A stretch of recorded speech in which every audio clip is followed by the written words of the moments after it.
मु तो ए जड़े ग्रामवासी को पचारि बुझिली जन बुढ़ा मौसा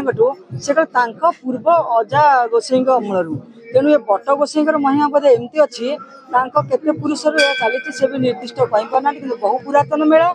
आधे जेते जन श्रद्धा आसती से मानसिक धरी आसती अनेक स्त्री लोक ये आसी आशा पूरण मानसिक पूरण अधिया पड़ता खाली राति 12 से अध्यायी पढ़ी अध्यावधि से मैंने उठे प्रभु पाखे मानसिकता को मुंडिया मारिकी जी आशा तो निश्चय अच्छी से पूरण होती ना एते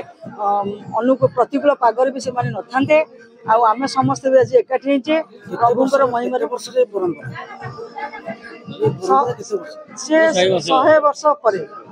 100 वर्ष पर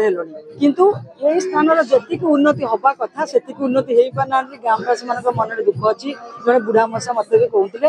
तेणु आम समस्ते मिसिकी गणमाध्यम माध्यम भी आम सरकार को जनइबा जेकोसी जगार गोटे आध्यात्म पीठ रही तार सठिक व्यवहार करने दरकार। बहुत जन भक्त आसछन्ति सेमाने जो भाई भाव अध्याय पढ़ी अस्वास्थ्यकर तथापि मानसिकधारी माने श्रद्धालु माने से जगह आसी आसवे आगामी दिन सेमती चालू रु सरकार दृष्टि पड़े आउ टे भल आ प्रभु बट गोसाई समस्त को भल रखी था समस्ते सुखरे रुहतु शांति रुहतु आ बट वृक्षर छाया समस्ते सेमती छाया प्रदान से करूँ समस्ते छाया था। जय प्रभु बट गोसाई। बट गोसाई माइपड़ा दीर्घ 100 वर्ष ऊर्ध हम कानपुर अंशाल नीलगिरी केन्द्रस्थल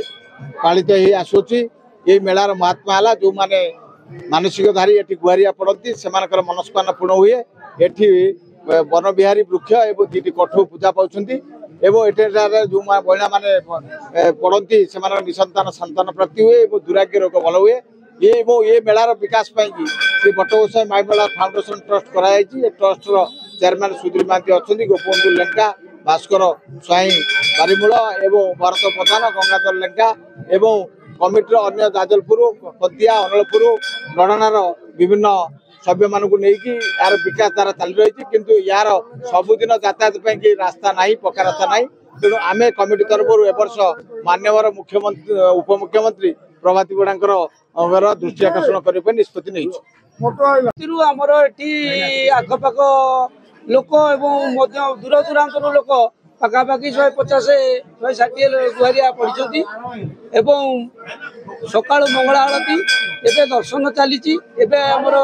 कमिटी तरफ कोठभोग प्रस्तुत होमर ठाकुर गोटे विशेष पूजा नीति हम यापर गुहारिया उठर दर्शन चलो संध्या आरती और राति 11:30 बेलू महाप्रभुर बड़सियार भोग हो महाप्रभु पड़ जी कौन सब भक्त मैंने सेवक कौन सब भक्त मैंने मानसिक नहीं भक्त मान सबु प्रकार मानसिक महाप्रभु